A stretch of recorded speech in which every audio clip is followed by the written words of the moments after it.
Hey guys, welcome back to my channel. ಹೇಗಿದ್ದೀರಾ ಎಲ್ಲರೂ? Hope ಎಲ್ಲರೂ ಕೂಡ ಚೆನ್ನಾಗಿದ್ದೀರಂತ. ಹಾಗೆ ನಾನು ಕೂಡ ತುಂಬಾ ಚೆನ್ನಾಗಿದ್ದೀನಿ. ಸೊ ಇವತ್ತೇನೆಂದರೆ ನಾನೊಂದು 100 ಕಪ್ಸ್ ಟೆಂಡರ್ ಪುಡ್ಡಿಂಗ್ ಮಾಡ್ತಾ ಇದ್ದೀನಿ. ಸೊ ಅದು ಆ್ಯಕ್ಚುಲಿ ಏನು ಗೊತ್ತಾ, ನಾನು ಆರ್ಡ್ರೇನು ತಗೊಂಡಿದ್ದಲ್ಲ, ಆದರೂ ನಂದು ತಾಯಿದ್ದು ತಂಗಿ, ನನ್ನ ಚಿಕ್ಕಮ್ಮ ಇದ್ದಾರಲ್ವ, ಸೊ ಅವರ ಮನೆಯಲ್ಲಿ ಉಪವಾಸ ತೆರೆಯೋ ಒಂದು ಫಂಕ್ಷನ್ ಇಟ್ಟಿದ್ದಾರೆ. ಸೊ ಅವರಿಗೆ ನನ್ನ ಕೈಯಲ್ಲಿ ಎಷ್ಟಾಗುತ್ತೋ ಅಷ್ಟನ್ನು ನಾವು ಒಂದು ಪುಡ್ಡಿಂಗ್ ಮಾಡಿ ಕೊಡೋಣ ಅಂತ ಎಂದು ಉದ್ದೇಶ ನಂದು. ಸೊ ಅದಕ್ಕೆ ನಾನು ಇದನ್ನು ಮಾಡ್ತಾಯಿದ್ದೀನಿ. ಸೊ ಇದರದ್ದು ರೆಸಿಪಿ ಕೂಡ ನಾನು ಇದರಲ್ಲಿ ಹಾಕ್ತಾಯಿದ್ದೀನಿ. ಮೊದಲಿಗೆ ನಾನಿಲ್ಲಿ ಕಪ್ಸ್ ಎಲ್ಲ ನೋಡ್ತಾ ಇದ್ದೀನಿ ಎಷ್ಟಿದೆ ಅಂತ. ಮತ್ತು ಅದ ನಂತರ ನಾನು ಅದನ್ನು ಚೆನ್ನಾಗಿ ವಾಶ್ ಮಾಡ್ತಾಯಿದ್ದೀನಿ. ವಾಶ್ ಮಾಡಿ ಅದೊಂದು ನೀರು ಇರ್ತದಲ್ವ, ಸೊ ಅದಕ್ಕೆ ನಾನು ಏನು ಮಾಡಿದೆ, ಅದನ್ನೆಲ್ಲ ಒರೆಸಿ ಟೇಬಲಲ್ಲಿ ಸೆಟ್ ಮಾಡಿ ಇಟ್ಟಿದ್ದೀನಿ. ಇವಾಗ ನಾನು ಏನಂದರೆ ಪುಡ್ಡಿಂಗ್ ಮಾಡಲಿಕ್ಕೆ ನಿಂತಿದ್ದೇನೆ. ಅದು ಕೂಡ ಐಟಮ್ಸ್ ಏನಿರಲಿಲ್ಲ, ನಾನು ಪುಡ್ಡಿಂಗ್ ಮಾಡುವ ದಿವಸನೇ ಹೋಗಿ ತಂದು ಮಾಡ್ತಾ ಇರೋದಿದು. ಸೊ ನಾನಿವಾಗ 100 ಕಪ್ ಪುಡ್ಡಿಂಗ್ ಮಾಡಲಿಕ್ಕೆ ನಾನಿಲ್ಲಿ 3 ಲೀಟ್ರಷ್ಟು ಹಾಲು ತಗೊಂಡಿದ್ದೀನಿ. ಸೊ ಜಾಸ್ತಿ ನಾವಿವಾಗ ಒಂದು ಕಪ್ಪಿಗೆ ಫುಲ್ ಹಾಕಬೇಕಂದ್ರೆ ನಮಗೆ ಜಾಸ್ತಿ ಕ್ವಾಂಟಿಟಿಯಲ್ಲಿ ಬೇಕಾಗುತ್ತೆ.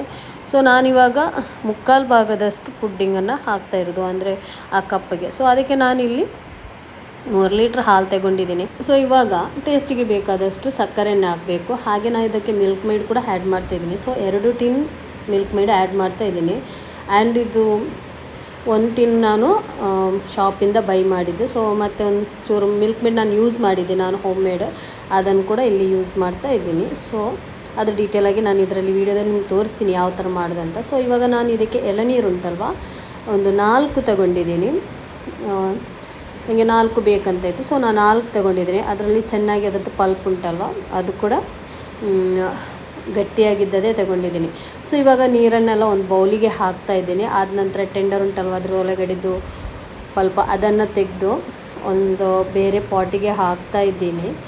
ಸೊ ಇದು ನಮಗೆ ಪೇಸ್ಟ್ ಮಾಡಲಿಕ್ಕೆ ಬೇಕು. ಹಾಗೆಯೇ ಇದರಲ್ಲಿ ಸ್ವಲ್ಪ ಒಂದು 2 ಭಾಗದಷ್ಟು ನಾನು ಕಟ್ ಮಾಡಿ ತೆಗಲಿಕ್ಕೆ ಕೂಡ ಇಡ್ತಾ ಇದ್ದೇನೆ. ಸೊ ನಾನು ಇದಕ್ಕೆ ಕ್ರೀಮಿ ಥರ ಮಾಡೋದು, ಜಾಸ್ತಿ ಗಟ್ಟಿಯಾಗಿ ಪೀಸ್ ಮಾಡಿ ತೆಗಿತೀವಲ್ಲ ಆ ಥರ ಮಾಡೋದಿಲ್ಲ ನಾನು. ಜಾಸ್ತಿ ಅಂದರೆ ಒಂಥರ ಕ್ರೀಮಿ ಥರ ಮಾಡೋ ಪುಡ್ಡಿಂಗ್. ಸೊ ಅದಕ್ಕೆ ನಾನು ಮೊದಲಿಗೆ ಎಳ್ನೀರಿಗೆ 3 ಚೈನಾ ಗ್ರಾಸ್, ನಾನು ಟೋಟ್ಲಿಯಾಗಿ 6 ಚೈನಾ ಗ್ರಾಸ್ ಪ್ಯಾಕೆಟ್ ತಗೊಂಡಿದ್ದೀನಿ. ಸೊ ಅದಕ್ಕೆ ಮೊದಲಿಗೆ ಎಳ್ನೀರಿಗೆ 3 ಪ್ಯಾಕೆಟನ್ನು ಚೈನಾ ಗ್ರಾಸ್ ಹಾಕ್ತಾಯಿದ್ದೀನಿ. ಈ ಥರ ಕಟ್ ಮಾಡಿ ಎಳ್ನೀರಿಗೆ ಸೋಕ್ ಮಾಡಿ ಸ್ವಲ್ಪ ಹೊತ್ತು ಬಿಡಬೇಕು. ಸೊ ಅದನ್ನು ಇಲ್ಲಿ ಮಾಡ್ತಾ ಇದ್ದೀನಿ. ಅದ ನಂತರ ಇದೇ ಎಳ್ನೀರು ನನಗೆ ಸ್ವಲ್ಪ ಬೇಕು, ಅದರಿಂದ ನಾನು ಬೇರೆ ಒಂದು ಪಾಟಿಗೆ ಕೂಡ ತೆಗಿತಾ ಇದ್ದೀನಿ. ನಾರ್ಮಲ್ ನೀರು ಕೂಡ ಯೂಸ್ ಮಾಡ್ತೀನಿ. ಇದು ಯಾವುದಕ್ಕೆ ಅಂದರೆ ಹಾಲಿದ್ದು ಮಿಲ್ಕ್ ಮಾಡ್ತೀವಲ್ಲ, ಮಿಲ್ಕ್ ಪುಡ್ಡಿಂಗ್, ಅದಕ್ಕೆ. ಸೊ ಅದಕ್ಕೆ ನಾನೊಂದು 1/4 ಕಪ್ಪಷ್ಟು ಎಳ್ನೀರು ಇದಕ್ಕೆ ಕೂಡ ಹಾಕ್ತೀನಿ. ಹಾಗೆ ಇದರಲ್ಲಿ ವಾಮ್ ವಾಟರ್ ಕೂಡ ಇದೆ. ಸೊ ಇದಕ್ಕೆ ನಾನು 3 ಪ್ಯಾಕೆಟ್ ಕಟ್ ಮಾಡಿ ಹಾಕ್ತಾ ಇದ್ದೀನಿ. ಮೊದಲಿಗೆ ನಾವು ಚೈನಾ ಗ್ರಾಸ್ ಎಲ್ಲ ಸೋಪ್ ಮಾಡಿಟ್ಟರೆ ನಮಗೆ ಬಾಕಿ ಇದ್ದ ಕೆಲಸ ಉಂಟಲ್ವ, ಬೇಗನೆ ಮಾಡ್ಬೋದು. ಸೊ ಇನ್ನೊಂದು ಸಲ ನಾನು ಹೇಳ್ತಾ ಇದ್ದೀನಿ, ಇದು ನಾನು ಕ್ರೀಮಿ ಥರ, ಅಂದರೆ ಕ್ರೀಮಿ ಥರ ಮಾಡ್ತಾಯಿದ್ದೀನಿ, ಜಾಸ್ತಿ ಗಟ್ಟಿಯಾಗಿ ಮಾಡಲ್ಲ. ಜಾಸ್ತಿ ಗಟ್ಟಿ ಮಾಡಬೇಕಂದ್ರೆ 100 ಪ್ಯಾಕೆಟಿಗೆ ಚೈನಾ ಗ್ರಾಸ್ ಕೂಡ ಜಾಸ್ತಿ ಆಗಬೇಕಾಗ್ತದೆ. ಇವಾಗ ನಾನು ಅದರದ್ದು ಕೊಕೊನಟ್ ಉಂಟಲ್ವ ಆಲೂಗಡ್ಡೆದು, ಸೊ ಅದನ್ನು ನಾನು ಮಿಕ್ಸಿ ಜಾರಿಗೆ ಹಾಕ್ತಾಯಿದ್ದೀನಿ. ಅದರಲ್ಲಿ ಹಾರ್ಡ್ ಅದರದ್ದು ಏನಾದರೂ ಇದ್ದರೆ ಕಸಗಡ್ಡೆ ಅದನ್ನು ಕೂಡ ನಾವು ತೆಗಿಬೇಕು ಕೈಯಲ್ಲಿ, ಇಲ್ಲಾಂದರೆ ನಾವು ಪುಡಿ ಮಾಡಿ ಮಿಲ್ಕಿಗೆ ಹಾಕುವಾಗ ಅದು ಬಾಯಿಗೆ ಸಿಗ್ತದೆ, ಆಗ ಚೆನ್ನಾಗಿ ಆಗಲ್ಲ. ಸೊ ಅದಕ್ಕೆ ಇವಾಗ 2 ಪೀಸಷ್ಟು ನಾನು ಇಟ್ಟಿದ್ದೀನಿ, ಅದು ನನಗೆ ಲಾಸ್ಟಿಗೆ ಬೇಕು.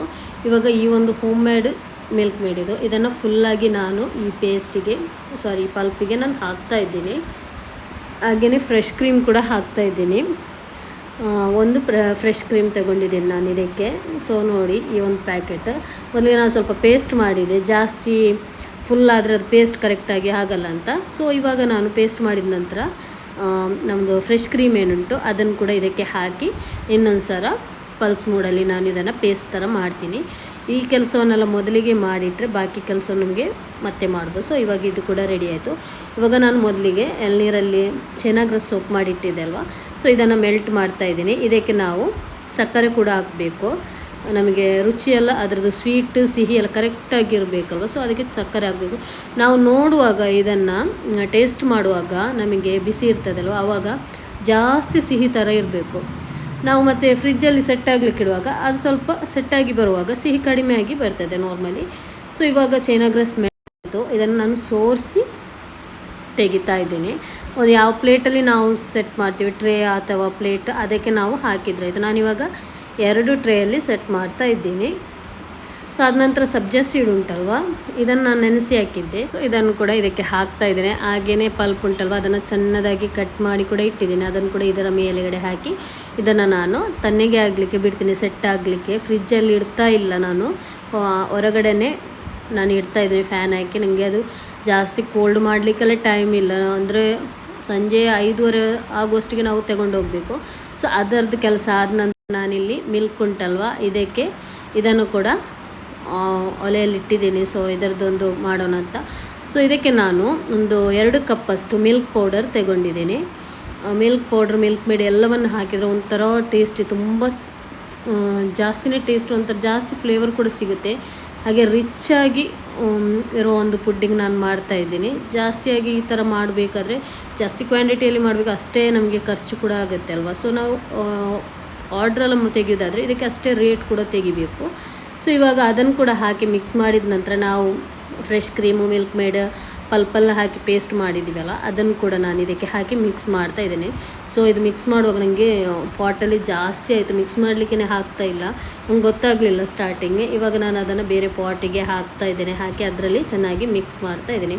ಇವಾಗ ಚೆನ್ನಾಗಿ ಮಿಕ್ಸ್ ಆಯಿತು. ಆ್ಯಕ್ಚುಲಿ ನಾನು ಈ ಹಾಲನ್ನು ಸ್ವಲ್ಪನೂ ಬಾಯ್ಲ್ ಮಾಡಲಿಕ್ಕೇ ಬಿಡಲಿಲ್ಲ, ನಾನು ಜಸ್ಟ್ ಬಿಸಿ ಆಗುವಾಗನೇ ಎಲ್ಲ ಒಂದನ್ನು ಇಂಗ್ರೀಡಿಯೆಂಟ್ಸನ್ನು ಹಾಕ್ತಾ ಇದ್ದೇನೆ. ಸೊ ಇವಾಗ ಇದಕ್ಕೆ ನಾನು ಮಿಲ್ಕ್ ಮೇಡ್ 1 ಟಿನ್ ಫುಲ್ಲಾಗಿ ಹಾಕ್ತಾ ಇದ್ದೇನೆ. ಪರ್ಫೆಕ್ಟಾಗಿ ಸಿಹಿ ಕೂಡ ಇತ್ತು, ನಮಗೆ ಇದು ಕರೆಕ್ಟಾಗಿ ಬಂದಿದೆ. ಟೇಸ್ಟ್ ಎಲ್ಲ ತುಂಬಾ ಚೆನ್ನಾಗಿತ್ತು ಇದೊಂಥರ.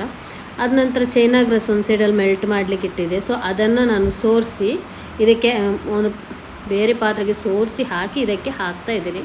ಅದು ಕೂಡ ಹಾಕುವಾಗ ನಾನು ಫ್ಲೇಮ್ ಆಫ್ ಮಾಡಿ ಹಾಕಿ ಮಿಕ್ಸ್ ಮಾಡಿ ಆದ ನಂತರ ಸ್ವಲ್ಪ ಫ್ಲೇಮ್ ಆನ್ ಮಾಡಿ ನಾನೇನು ಮಾಡಿದೆ, ಬಿಸಿ ಆಗುವಷ್ಟು ಸ್ವಲ್ಪ ಕೈಯಲ್ಲಿ ತಿರುಗಿಸಿದ್ದೀನಿ ಅಷ್ಟೇ, ಜಾಸ್ತಿ ಏನಿಲ್ಲ. ಇವಾಗ ನಮ್ಮದು ಇದು ಪುಡ್ಡಿಂಗ್ ಕೂಡ ಸರಿ ಮಾಡಿ ಆಯಿತು. ಸೊ ಇವಾಗ ನಾನೇನು ಮಾಡ್ತಾಯಿದ್ದೀನಿ, ನಮ್ಮದು ಕಪ್ ಉಂಟಲ್ಲ ಅದಕ್ಕೆ ನಾನು 3/4 ಭಾಗದಷ್ಟು ಹಾಕ್ತಾ ಇದ್ದೀನಿ, ನೋಡ್ತಾ ಇದ್ದೀರಲ್ವ.